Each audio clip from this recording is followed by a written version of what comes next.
Mis amados, el Señor los colme de bendiciones y nos permita seguir en este Evangelio de Marcos y que lo podamos hacer versículo tras versículo. Ya hoy vamos a iniciar el capítulo 12 y estamos en esa semana de pasión del Señor Jesús. Nos vamos entonces acercando al final de este Evangelio, pero cada día nos trae desafíos con su palabra. Y hoy las Escrituras nos confrontan con una parábola maravillosa que muestra la condición del pueblo de Dios. Esto ha sido en todos los tiempos. Ahorita escuchaba que hablaban de Génesis y podemos hablar de Apocalipsis y cualquier época en las Escrituras, y para todas esas épocas aplica, porque la condición del corazón del ser humano no tiene modificaciones. Nosotros podemos ver transformaciones científicas en muchos aspectos culturales también. Podemos decir que esta modernidad nos ha traído una serie de desarrollos que facilitan la vida en muchas cosas, aunque también nos complican la vida en otras, pero en esencia el ser humano, el pueblo de Dios y aún aquellos que no dicen no tener nada que ver con Dios, todos tenemos una condición muy compleja en el corazón, un corazón engañoso y un corazón rebelde contra el Señor. Y eso es lo que vamos a ver, mis amados, en Marcos capítulo 12. Los invito para que leamos del versículo 1 al 12. Y dice así la palabra del Señor. Entonces comenzó a hablarles en parábolas. Un hombre plantó una viña y la cercó con un muro. Cavó un estanque debajo del lagar y edificó una torre. La arrendó a labradores y se fue de viaje. Al tiempo de la vendimia envió un siervo a los labradores para recibir de los labradores su parte de los frutos de la viña. Pero ellos, echándole mano, lo golpearon y lo enviaron con las manos vacías. De nuevo les mandó otro siervo y a él lo hirieron en la cabeza y lo trataron vergonzosamente. Y lo envió a otro, y a éste lo mataron, y así con otros muchos, golpeando a unos y matando a otros. Todavía le quedaba uno, un hijo amado, y les envió a este último diciendo: respetarán a mi hijo. Pero aquellos labradores se dijeron entre sí: este es el heredero, venid, matémosle y la heredad será nuestra. Y echándole mano lo mataron y lo arrojaron fuera de la viña. ¿Qué hará entonces el dueño de la viña? Vendrá y destruirá a los labradores y dará la viña a otros. Ni aun esta escritura habéis leído: la piedra que desecharon los constructores, esa en piedra angular se ha convertido. Esto fue hecho de parte del Señor y es maravilloso a nuestros ojos. Y procuraban prenderle, pero temían a la multitud, porque comprendieron que contra ellos había dicho la parábola, y dejándole se fueron. Mi Señor, gracias por la manera como nos confrontas con tu palabra. Pedimos que sea tu Espíritu Santo, Señor, no solo usándome de una manera especial para que tu voz y tu sabio consejo se escuchen, sino, Señor, te pido que tomes el control de la mente y corazón de quienes escuchan.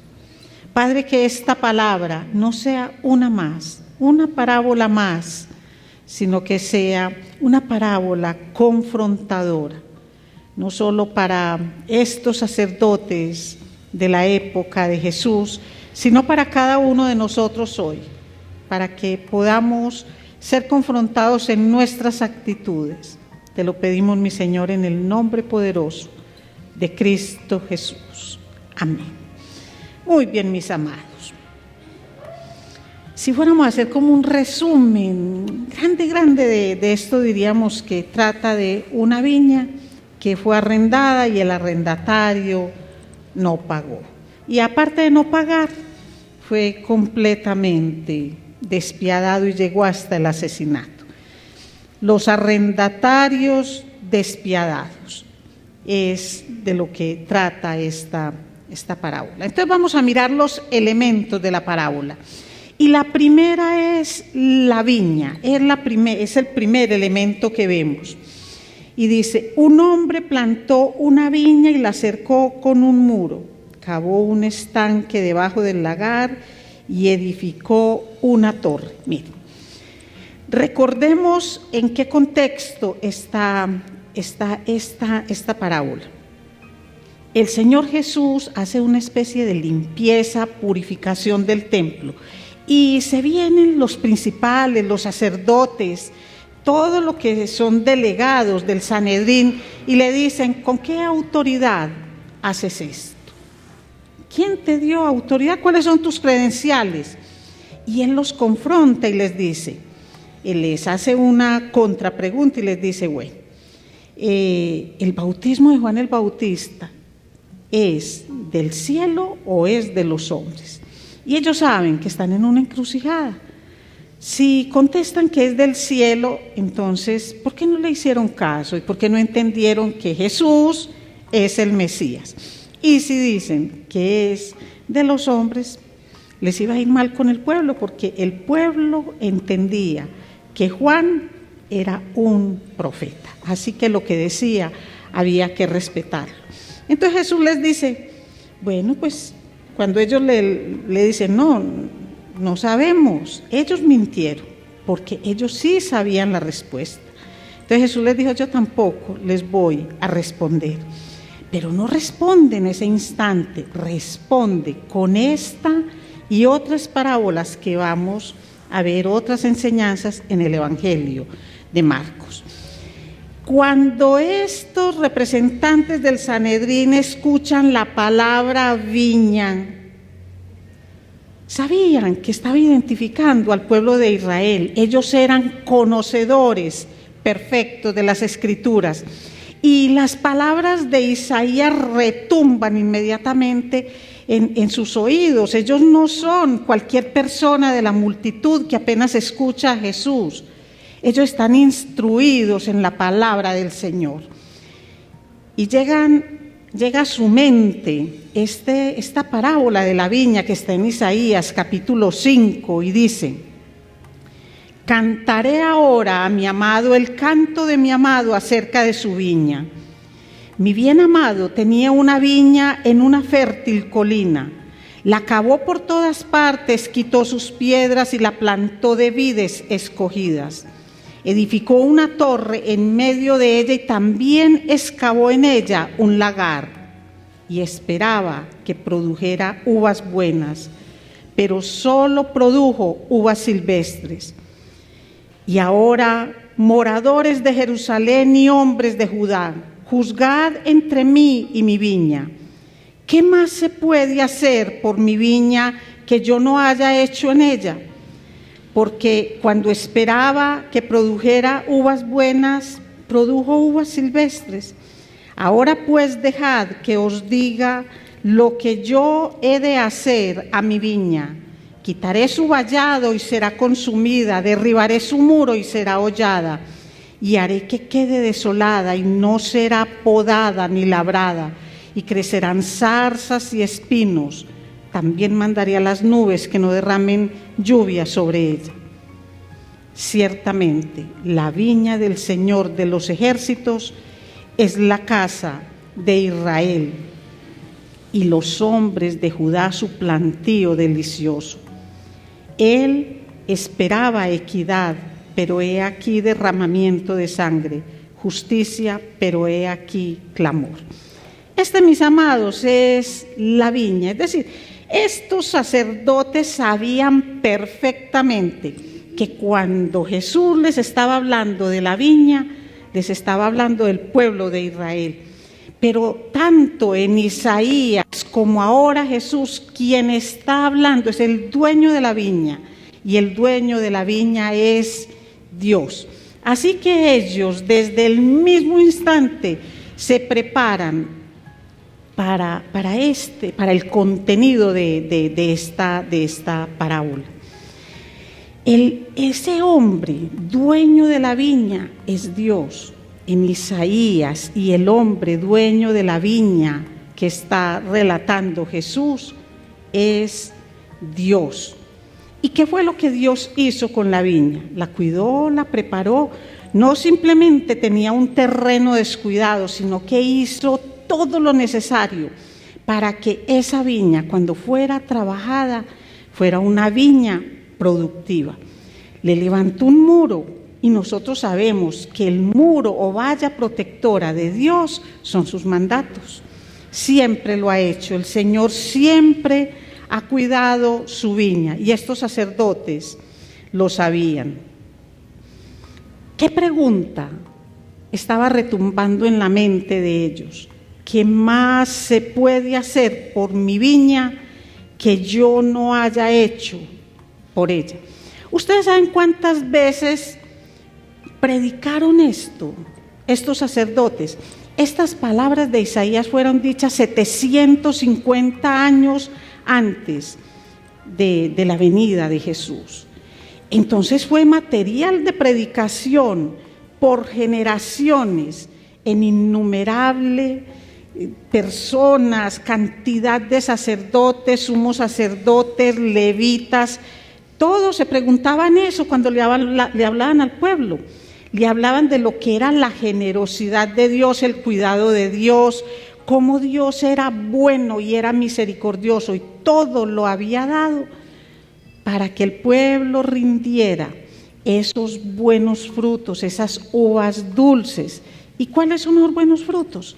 Santidad y obediencia. Pero el pueblo, ¿qué fue lo que le dio siempre? Incredulidad, desobediencia, idolatría, uvas silvestres, uvas amargas, de esas que dañan los dientes con solo tocarlas. Muy bien, esa es la viña. Pero miren acá, los arrendatarios. Estos hombres aquí podían ver un aspecto adicional entre lo que fue la viña descrita por Isaías y esta parábola que el Señor les está diciendo. Y es que en Isaías el Señor se concentraba en la viña como tal, en el fruto que daba el pueblo de Israel. Pero aquí se concentra en unos administradores, en unos arrendatarios, en unas personas a las cuales el Señor les entregó en calidad de arrendamiento la viña, a cambio de que ellos, cuando recogieran la cosecha, le dieran una participación. Esa era la manera en la cual muchos terratenientes trabajaban en esa época. Tenían extensiones de tierra grandísimas y hablaban con personas que no tenían tierra, pero sí la capacidad para cuidar. Entonces le decía: yo te entrego la tierra, tú pones el trabajo y me das una parte del producido. Eso generalmente lo empezaban desde el año 5, a partir del momento del contrato, de tal forma que los arrendatarios tuvieran tiempo de arreglarla mucho más, preparar la tierra para que pudieran levantar su cosecha.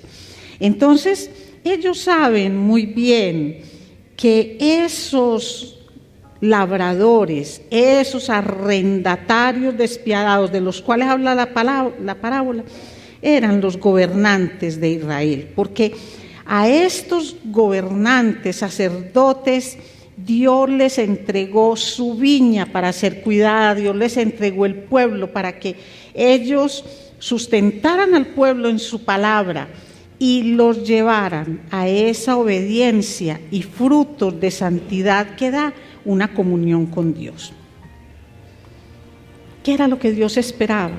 Es obediencia, santidad, pero ni siquiera los mismos representantes de la iglesia en ese momento, pues del templo, le dieron la honra y la gloria al Señor. Vienen entonces ahora los siervos, esos siervos a los que el dueño de la viña enviaba. ¿Y quiénes son esos? Los profetas.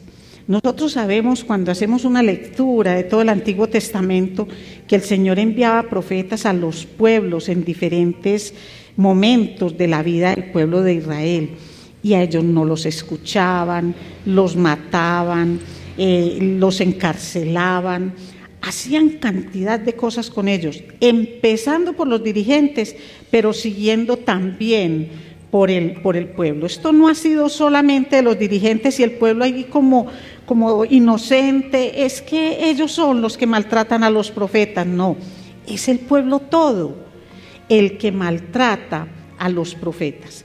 Y esos eran de los que estaba hablando ahí el Señor Jesús. ¿Quién es el Hijo? El Hijo es Jesús, el unigénito del Señor, dueño de la viña.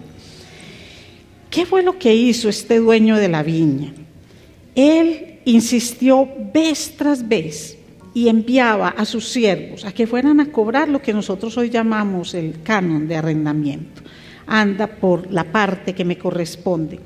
Pero los mataban, los maltrataban y siempre llegaban con las manos vacías. Sin embargo, hay algo muy importante para destacar en esta parábola, y es que el Señor de la viña tenía una paciencia a prueba de todo, porque le mataban uno, se lo aporreaban y volvía y enviaba a otro, y volvía y enviaba a otro. Sufría el rechazo, sufría el maltrato y volvía y enviaba a otros, siempre con la esperanza de reconciliar esa relación con esos arrendatarios despiadados. Siempre eso era lo que él buscaba. Por eso agotó una última instancia y fue enviar a su unigénito. Y dijo, lo van a respetar porque va con la autoridad mía. Y ahí sí, vamos a restaurar esta relación. Pero ¿qué fue lo que hicieron estos arrendatarios? Lo que ellos hicieron fue pensar que si mataban a ese sobre el cual iba a quedar la herencia de la viña, ellos se podían apoderar de la viña. Entonces, ellos lo que hicieron fue aumentar su maldad, se volvieron despiadados y ya no solo no le iban a pagar el arriendo o la utilidad por la tierra que les había prestado, sino que se querían quedar con ella, se querían apropiar de esa viña. ¿Qué hacen entonces? Matan al hijo y lo sacan fuera de la viña, y con eso lo que hacen es aumentar la afrenta contra el Señor de la viña. Y aquí viene lo que podríamos llamar la rendición de cuentas en esta parábola. ¿Qué hará entonces el dueño de la viña? Y si esa pregunta la hiciera Jesús a cada uno de nosotros, yo creo que la respuesta diríamos, pues obvio. ¿Qué se hace? Destruir a esos arrendatarios y entregarle la viña a otros que le den el uso que tenemos pactado. Ellos la utilizan, tienen su cosecha y yo tengo mi parte. Hay algo, mis amados, nosotros sabemos que Dios es lento para la ira, pero de Dios nadie se burla. Y llega un momento en que ese jueguito de enfrento a Dios, le pido perdón, lo enfrento y le pido perdón, es algo que el Señor le pone un hasta aquí bien. Nosotros sabemos que la misericordia de Dios es más grande que el universo, que todavía nosotros ni alcanzamos a dimensionarlo, pero eso no quiere decir que no tenga fin, y eso no quiere decir que toda la vida nos podemos burlar del Señor. Y si acaso pensamos que lo podemos hacer en esta vida, recordemos que hay una vida más allá de la que nosotros ahora vivimos, y es la vida eterna, donde ya nosotros no tomamos decisiones, sino que estamos absoluta y completamente en el campo del Señor. Vendrá y destruirá a los labradores y entregará la viña a otros. Pero miren algo, el Señor no destruye la viña. Cuando les hablaba en Isaías decía que la iba a desolar, no le iba a llegar el agua, que no iba a volverla a podar, le iba a quitar esos muros de contención que tenían para que simplemente fuera llena de malezas, de animales y la hollaran y la destruyeran. Eso fue antes de la invasión de Babilonia al pueblo de Israel. Pero ahorita, cuando ya han pasado estas invasiones, cuando ya ha pasado todo esto, lo que el Señor les dice es, miren, a ustedes les he entregado la dirección de la viña, el cuidado de la viña no va a ser destruida. Pero estos arrendatarios van a ser sustituidos por otros. Pensemos que el pueblo de Israel, los judíos, creían que Dios era solo para ellos y se sentían orgullosos de su linaje, saber que son pueblo de Dios, aunque no dieran el testimonio que Dios pedía, que esa era una de las cosas que Dios le pedía a su pueblo, que fueran distintos a los pueblos que los rodeaban, a aquellos que adoraban a otros dioses, que desechaban a Jehová, que no creían en Él, que se burlaban inclusive de quienes creían y honraban a Jehová. Entonces les pedía que fueran diferentes, pero no lo fueron. Ahora lo que hace es seguir con el cuidado de la viña, pero entregarle el manejo a otros. Ya no es exclusivo del pueblo judío. Nosotros sabemos que a partir del Señor Jesús entran en toda la historia de la salvación y de la redención los gentiles, ¿cierto? Sabemos que ya no hay judío, que ya no hay distinción entre el que es judío y gentil, hombre o mujer, sino que Dios abre el evangelio para todo el mundo. Así como abrió sus manos en la cruz, igual lo hace para abarcar con el evangelio a toda la humanidad. El pueblo de Israel, no solamente en el tiempo de Isaías y todos los profetas había vivido esto. Miremos dos versículos que nos ilustra algo muy parecido a lo que acabamos de leer con la viña, y esto sucedió cuando el pueblo iba a ser deportado a Babilonia, y está en Segunda de Crónicas 36, y dice así los versículos 14 al 16. Miren, asimismo todos los jefes de los sacerdotes y el pueblo fueron infieles en gran manera, y siguieron todas las abominaciones de las naciones y profanaron la casa del Señor que él había consagrado en Jerusalén. Y el Señor, Dios de sus padres, les envió palabras repetidas veces por sus mensajeros, porque él tenía compasión de su pueblo y de su morada. Pero ellos continuamente se burlaban de los mensajeros de Dios, despreciaban sus palabras y se mofaban de sus profetas, hasta que subió el furor del Señor contra su pueblo y ya no hubo remedio. Fueron deportados a Babilonia. 70 años. Miren, si cuando estos sacerdotes escucharon sobre la viña, ellos dicen que comprendieron el mensaje. Si cuando se les habló de la tortura y la muerte de los siervos que iban a reclamar lo que justamente le correspondía al dueño de la viña, si lo comprendieron, porque es lo que dicen al final. Hay otra porción ahí en esta parte que les da un mensaje contundente sobre quién es Jesús y qué está haciendo Jesús ahora entre su pueblo. La piedra que desecharon los constructores, esa en piedra angular se ha convertido. Esto fue hecho de parte del Señor y es maravilloso a nuestros ojos. Pregunta el Señor. El Mesías iba a ser despreciado y desechado por los gobernantes del pueblo. Iba a ser finalmente exaltado por Dios en el momento de la resurrección, pero esta parte de la resurrección no era tan comprendida por los sacerdotes en este momento. Pero estos religiosos saben de qué está hablando Jesús. Ellos saben lo que va a ocurrir muy pronto, porque el Señor en la profecía les está hablando del dueño de la viña que envía a su hijo, un hijo que es matado, y eso es lo que ellos están planeando. Ellos no salen a planear la muerte apenas se vayan de ahí, de ese sitio. Ellos ya lo han pensado con anterioridad, así que ellos saben. Ellos tenían más miedo de la autoridad de Jesús y de la influencia que tenía sobre la gente que del pecado que están a punto de cometer. Ellos lo hicieron con pleno conocimiento de causa. Ellos, cuando planearon la muerte de Jesús, no eran unos ingenuos, no.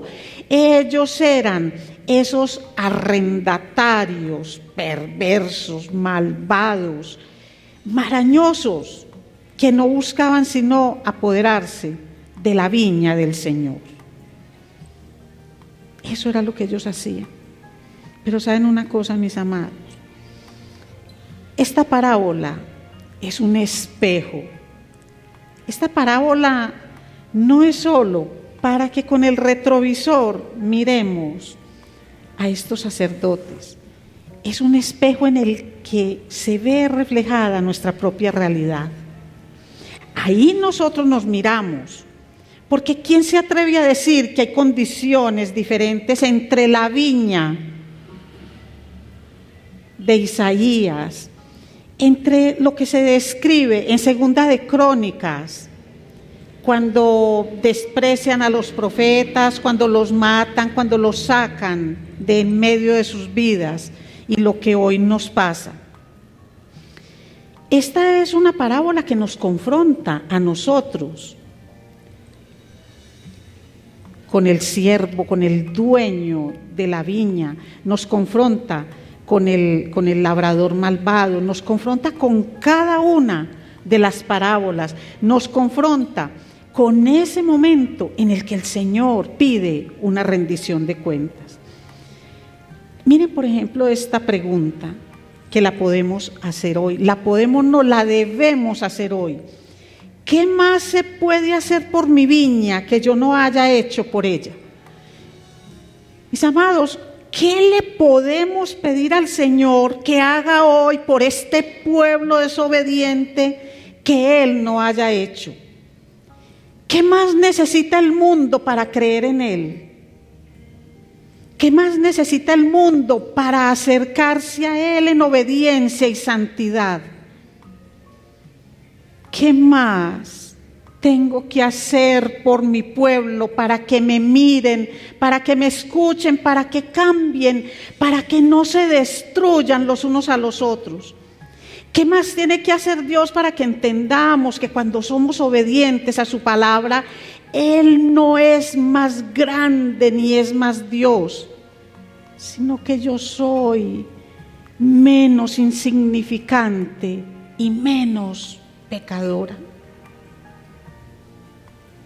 ¿Qué he de hacer por mi viña que no haya hecho? Si hasta la sangre de mi unigénito entregué, porque de tal manera los he amado, que di lo más grande que tengo, para que con sangre y dolor pagara en la cruz el precio del pecado de ustedes. ¿Qué más tengo que hacer por mi viña? ¿Qué más privilegios queremos de Dios? Pero miren esta otra pregunta que está en la parábola. ¿Qué hará entonces el dueño de la viña? Y ahora sí nos tenemos que preguntar, ¿qué clase de arrendatarios somos? Cada uno. tengo que pagar por lo despiadado que sea el arrendatario que vive conmigo y que comparte mi cama, por ejemplo. Porque a veces eso creemos, pero el Señor a cada uno de nosotros, así como nos salva individualmente, nos juzga individualmente. Eso no quiere decir que no tengamos responsabilidad con las personas que están a nuestro lado y con el mundo entero inclusive. Pero ¿qué clase de arrendatarios somos? Y podrán decir, pero es que esta palabra es para los sacerdotes, los que conocen mucho, los que saben mucho. No. Si nos consideramos hijos de Dios, somos su pueblo, somos su viña.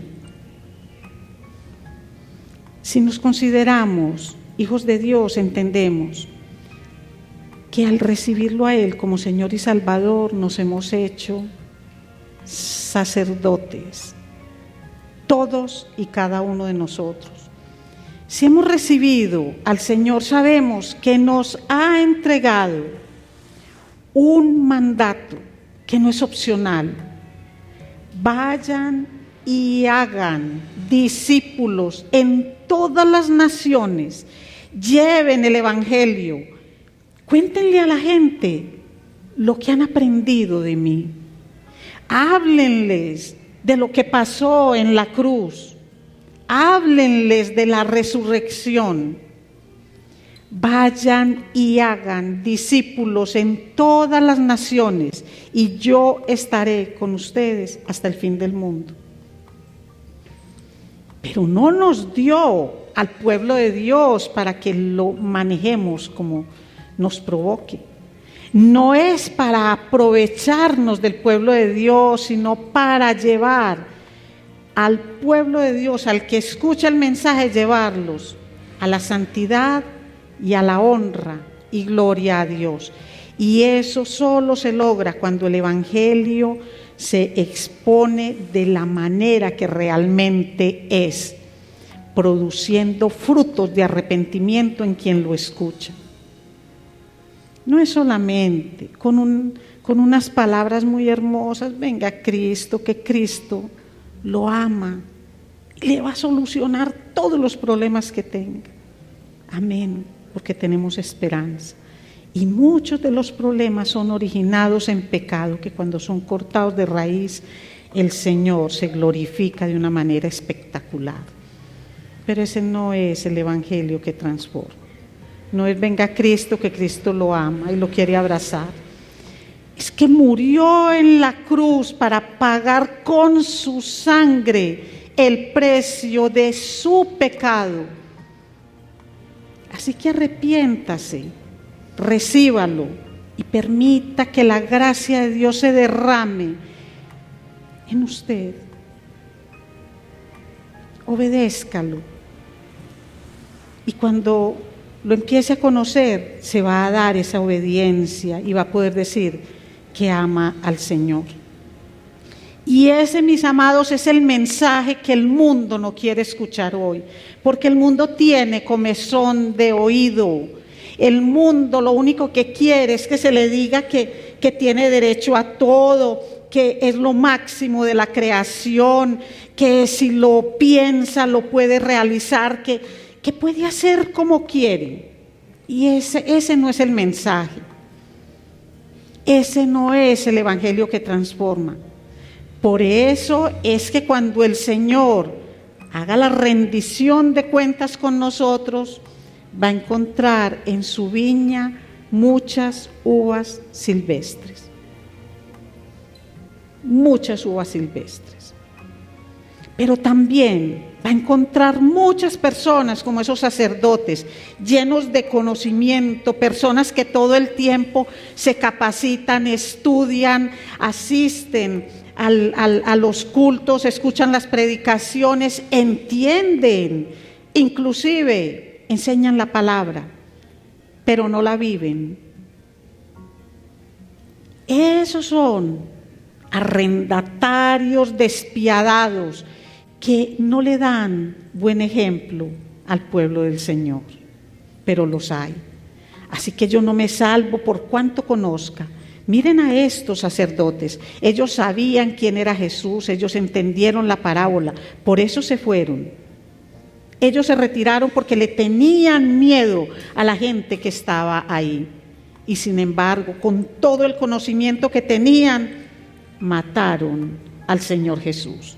De la misma manera que muchos de nosotros, del pueblo de Dios, conscientes de lo que es pecado, teniendo muy claras las consecuencias de lo que significa una afrenta al santo, santo, santo, salimos a pecar. Entonces, cuando nos llegue la rendición de cuentas, ¿qué le vamos a decir? No tenemos excusa, no la tenemos. Normalmente el pecado se planea, se medita, se esconde del resto de la gente y no importa que Dios lo vea, porque jugamos con el perdón y la misericordia de Dios. Pero debemos recordar que de Dios nadie, absolutamente nadie, se burla. Vamos a darle gracias al Señor por esta palabra. Y Padre, ayúdanos, Señor, a entender cada uno de los aspectos de esta parábola y a comprender que no es para recordar el mal comportamiento de los sacerdotes de hace 2 siglos, sino, Señor, lo flojos que estamos cuando de rendirte cuenta se trata, Señor. Porque este mundo cada vez es más soberbio, más prepotente y se siente más dueño de la verdad. Porque a pesar, Señor, de saber que tú eres Jesús, el camino, la verdad y la vida, buscamos atajos de múltiples maneras. Señor, ayúdanos a comprender y a darle vida a esa parábola en cada uno de nosotros, como pueblo de Dios, como parte de su viña. En ocasiones también como esos siervos que son objeto de burla y de menosprecio por parte de mucha gente, Señor. A sentirnos como esos sacerdotes que conocían, pero permitían que el pueblo siguiera en idolatría, que siguiera en sus perversiones. Inclusive los ayudaban a que hicieran muchas prácticas de los pueblos paganos. Ayúdanos, Señor. Que tu palabra resplandezca en nuestra mente y corazón. Que dejemos de ufanarnos de nuestra bondad y que exploremos esto. Que por un momentico cerremos los ojos y nos paremos enfrente de Jesús y escuchemos estas palabras. Que por nuestro nombre nos diga, ¿qué más he de hacer para que me entregues tu obediencia y tu santidad? ¿Qué me ha faltado? ¿Qué es lo que no he hecho para que comprendas? Padre, gracias. Gracias, Señor, porque esta parábola, Señor, nos permite a cada uno de nosotros reflexionar en nuestra realidad presente, pero también, Señor, prepararnos para ese momento, Señor, de la rendición de cuentas. Porque si tú llegaras, Señor, hoy, si tu segunda venida se diera en este momento, serías esa piedra que caería sobre muchos de nosotros, convirtiéndonos en polvo. Señor, que entendamos esto, no por miedo, sino por gratitud, porque has dado todo por este pueblo rebelde e insensato. Has dado todo, Señor, por estos arrendatarios que no han sabido cumplir con su parte del convenio y que creen poder burlarse del dueño de la viña. Perdónanos, Señor. Y sigue exhortando, Señor, en nuestra conciencia. Baja, Señor, esa plomada sobre cada uno de nosotros y descarga sobre nosotros el peso de tu santidad para que dimensionemos lo que eso significa, mi Señor. Te lo pedimos en el nombre poderoso de Cristo Jesús. Amén.